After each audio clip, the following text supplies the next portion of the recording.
Welcome, everybody, to Krystal, Kyle, and Friends. Today, we are talking to host of the This Is Revolution podcast. His name is Pascal Robert. Kind of reminds me, like, when, you know how Stephen Colbert went through that phase where, I don't know if it was a phase, but he said, like, oh, my name is Colbert. I don't know if he's playing a character, Stephen Colbert. I feel the same thing with Pascal Robert, because I want to be like Robert. The name's Pascal Robert. It's Robert. Oh, apparently it's Robert. Anyway, that sounds super French to me. Well, maybe it is. I don't know. Yeah, maybe it is. Pascal, I think, is also a French name, isn't it?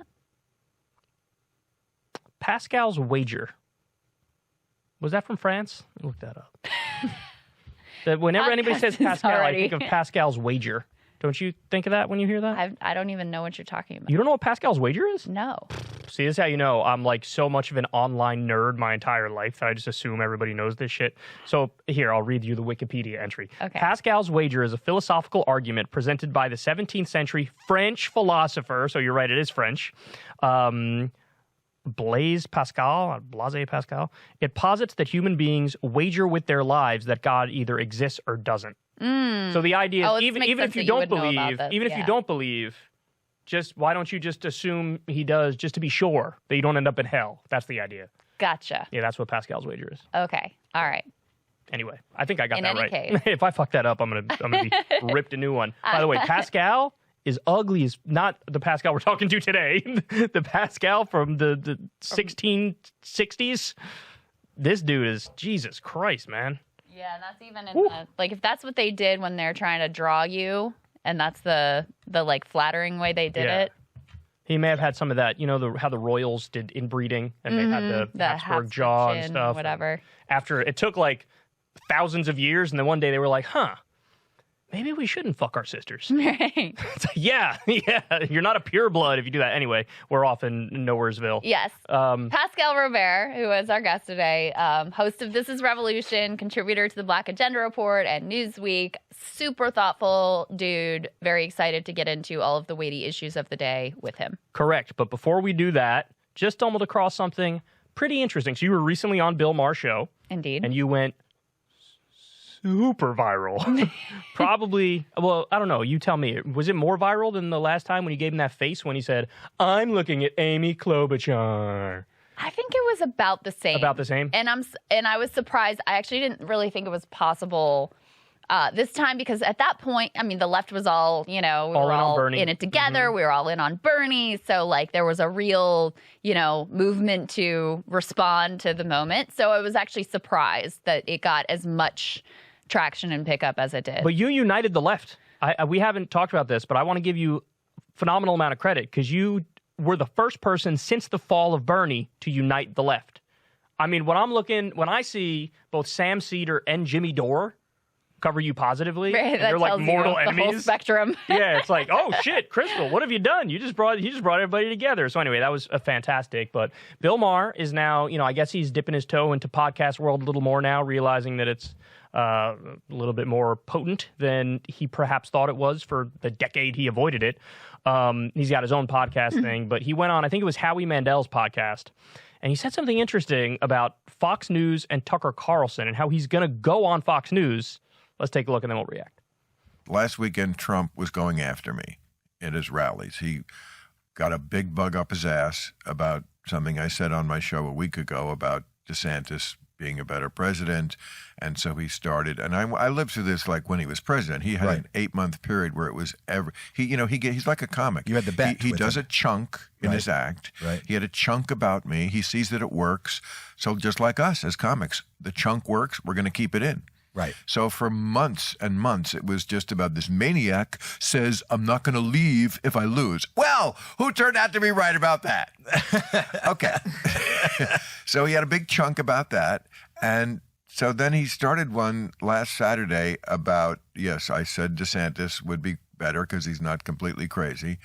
And then he called me a radical left-wing maniac, which is not true.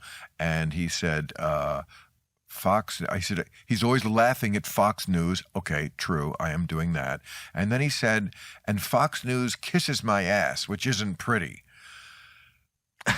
So I tweeted about that because, and he said so he's booked on Fox News. Well, I wasn't booked on Fox News. He just made that up. I know, so unlike Donald Trump to just make something up. But so I wanted it out there that, no, I'm not booked on Fox News, but I want to be. I've tried to be. And now, because of that, and because I tweeted about it, now I am booked on Fox News. Now we are negotiating, and I'm going to do Tucker Carlson. I'd love to see you go up against. He had offered me before Tucker Carlson, and I said absolutely right away. And then they came back and said, yeah, but let's just talk about the things we agree about. I'm like, no. That's not why you have What sort of stupid way is that to have an interview? No, we'll talk about everything. Yes, there are some things we will agree about. There's a reason why Fox News puts me on their website, and that's what drives Trump crazy, is because I'm not afraid to go after the left when they're wrong, and they're wrong a lot these days. But I have perspective about who's more crazy. I cannot wait. I can't wait either. Interesting. So this is the first time you're seeing that. Yeah. Second time I'm seeing that. I'm curious your thoughts first. Interesting. I mean, I'm very much pro engagement with people who disagree with you. I'm very pro going in front of audiences that may not be, where you may not be preaching to the choir. So I guess, a couple things. I do have to say on the DeSantis part, because this is something that came up when I was there. This is from the appearance that I did. And he made this case that because I was trying to say, look, yes, prosecute Trump, but don't pretend like that's going to solve the problem. And he was basically like, yes, it will, because even if we get someone like Ron DeSantis next, that's way better than Trump. And it's not clear to me that that's the case whatsoever. No, it is definitely not the case, because, he made the point of he wouldn't try to steal an election. George W. Bush and Dick Cheney did steal an election. And they did steal an election. Right. They actually did it, and they were way more competent. And I don't know about the competent Well, they were competent in that they pulled it off. Competent enough to steal the election. They pulled it off, and competent enough to not only pull it off, but now have been revived in the liberal mind and be some weird liberal resistance heroes and have high approval ratings and whatever. So yeah, in some ways, I think DeSantis represents actually a more dangerous threat than Trump, even though it's hard to rate those things. I'm sorry, go ahead. That's well, if you want to respond to that, because then I was going to move on. Well, I was just going to say that, but this is Maher's problem, is that now he doesn't look at politics like he used to. He used to look at politics through the realm of policy. He doesn't do that anymore. Ron DeSantis is against raising the minimum wage. Ron DeSantis is against legalizing marijuana. Ron DeSantis, there's a great expose by More Perfect Union exposing his corruption. He's giving hundreds of millions of dollars to corporations and shifting the tax burden onto working class people in Florida. He's done a number of just standard establishment Republican things. I'm against those things as much as anybody could be against them. He used to be against them, but now he just thinks Trump is crazy. He's so crazy. He's so bad. He's such a dictator. Agree on all of that. That doesn't then make a standard establishment Republican good.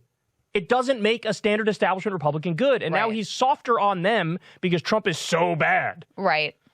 So, I'm going to withhold my judgment until I see what this interview actually looks like. But I appreciate that he goes into it with the mindset of, no, we're not just going to talk about the things that we agree with and have 15 minutes of isn't the left wacky? We're going to actually get into it. And on certain issues, I think, that they could have a good exchange and Bill could represent, a different perspective well on some issues that he still has, that sort of connectivity to, I guess, not left thought, but some of the areas where lefties and liberals might agree.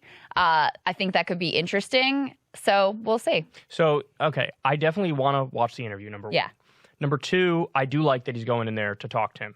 But the thing that really occurred to me as I watched this interview, which is why I wanted to talk about it, is the way Maher thinks of himself versus what he actually is. He thinks of himself as a very iconoclastic free thinker. I just say what the truth is. That's how he views himself. In reality, he's a very standard centrist liberal.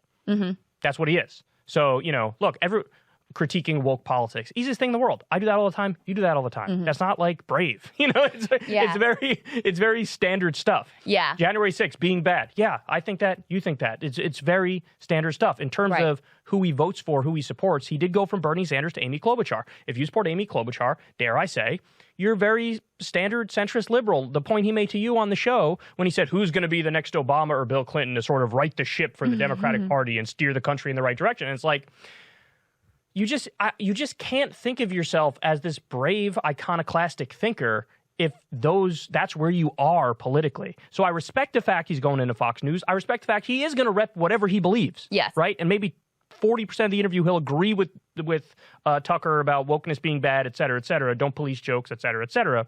And then the other 60% he might take him on over some January 6th stuff or some Republicans being psychotic and trying to coup the country stuff. And so I like that he's going to engage, but I just want him to understand, which he never will, that you're just sort of a standard centrist liberal at this point.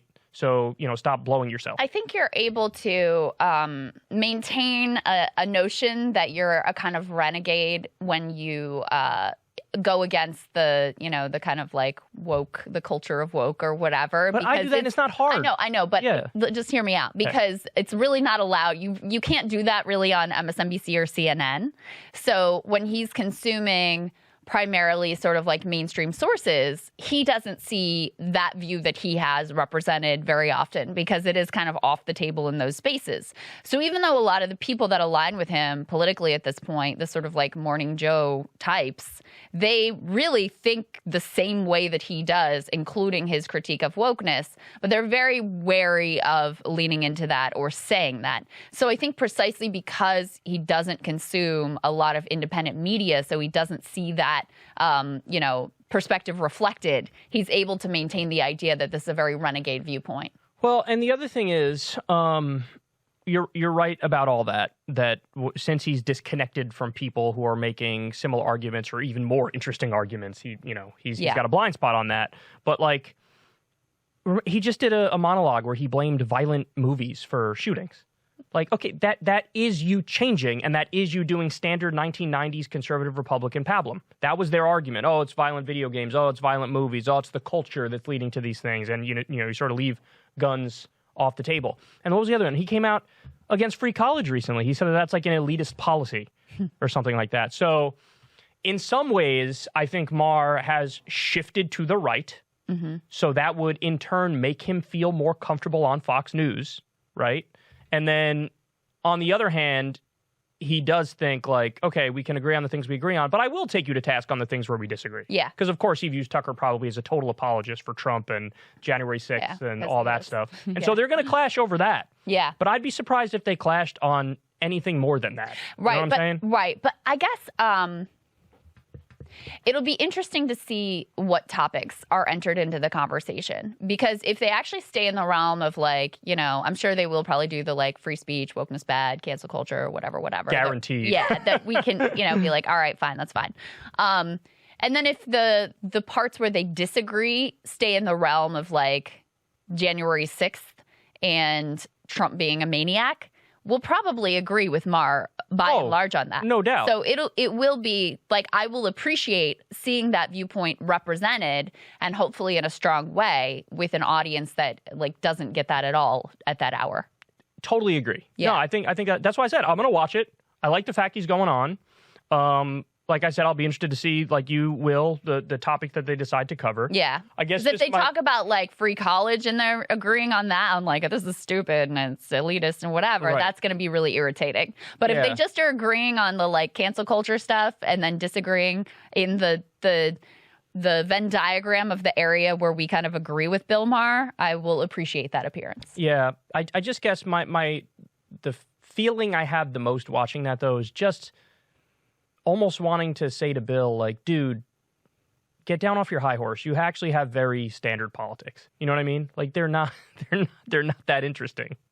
It's also, I don't know, I find that, and this isn't specifically about Bill anymore, but I also find when people's self-concept is like, I'm the renegade, I'm the radical, I'm always outside of the mainstream, it also becomes very limiting lens, because then, sometimes the mainstream is correct. And then you find yourself like twisting yourself into knots to try to not agree with that. Yeah, don't get me started on the contrarians who I think are contrarians for contrarian's sake. Right. I'm different. I think this. And it's like, well, there's a reason why 99% of people are saying the opposite, because they're right. Yeah. You know, that happens sometimes. Sometimes conventional wisdom is correct. That's exactly right. And you have to be able to, acknowledge that and go with that when that's true, and just actually evaluate things for what is exactly. What is anyway, we'll keep our eye out for that. Yes. And maybe if it's good enough, maybe I'll cover it on my show, or you'll cover it on Breaking Points, or on the glorious Krystal, Kyle, and Friends.